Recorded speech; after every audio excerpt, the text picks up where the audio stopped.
इस वीडियो में सामान्य विज्ञान 8वीं कक्षा पाठ 14 ऊष्मा का मापन तथा प्रभाव।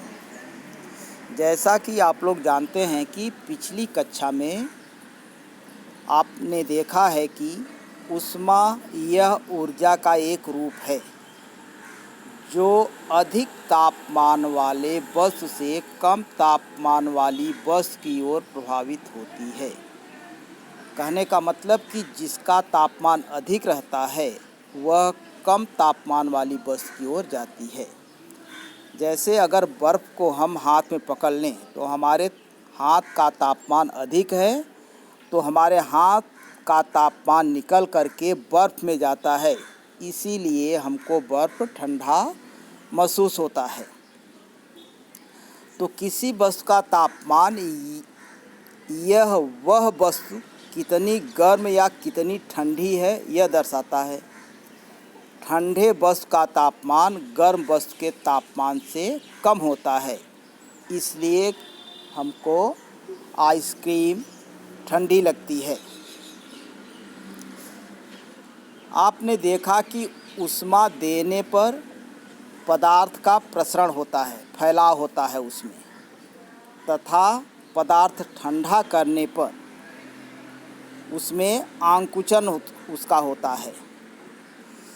उसी प्रकार ऊष्मा के कारण द्रव्य में अवस्था परिवर्तन होता है।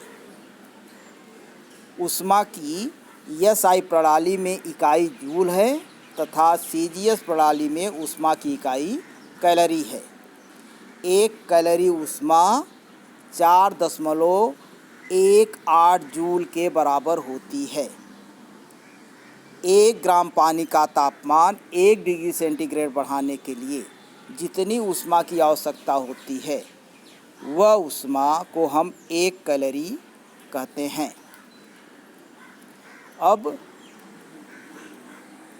ऊष्मा के कौन कौन से स्रोत हैं, तो आप जानते हैं कि अभी तक ऊष्मा के स्रोत में सबसे अच्छा स्रोत सूर्य है। उस ऊष्मा का स्रोत नंबर 1 सूर्य। सूर्य यह पृथ्वी को प्राप्त होने वाली ऊष्मा का सबसे बड़ा स्रोत है। सूर्य के केंद्र में होने वाले नाभिकीय संलयन के कारण अत्यधिक मात्रा में ऊर्जा का निर्माण होता है।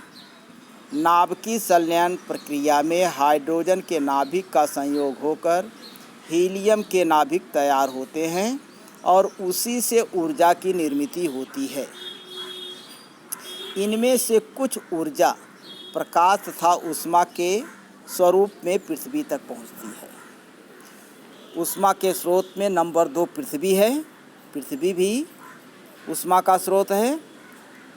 पृथ्वी के केंद्र का तापमान अधिक होने से पृथ्वी भी ऊष्मा का स्रोत है। नंबर 3 ऊष्मा के स्रोत में रासायनिक ऊर्जा। लकड़ी, कोयला, पेट्रोल आदि ईंधनों के ज्वलन में ईंधन की ऑक्सीजन के साथ रासायनिक अपक्रिया होकर ऊष्मा का निर्माण होता है। ऊष्मा के स्रोत में नंबर 4 विद्युत ऊर्जा। विद्युत ऊर्जा का उपयोग करके ऊष्मा निर्माण करने के अनेक साधन हैं, जिसमें विद्युत इस्त्री, विद्युत चूल्हा इत्यादि। इसके बाद नंबर 5 ऊष्मा का स्रोत परमाणु ऊर्जा। कुछ तत्व जैसे यूरेनियम, थोरियम इत्यादि के परमाणुओं के केंद्रकों का विभाजन करने पर अत्यंत कम समय में प्रचंड ऊर्जा और ऊष्मा का निर्माण होता है। नंबर 6 ऊष्मा के स्रोत में हवा। हवा भी ऊष्मा का स्रोत है। हमारे आसपास में पाई जाने वाली हवा में भी अधिक मात्रा में ऊष्मा समाविष्ट है। अब इसके बाद हम लोग ऊर्जा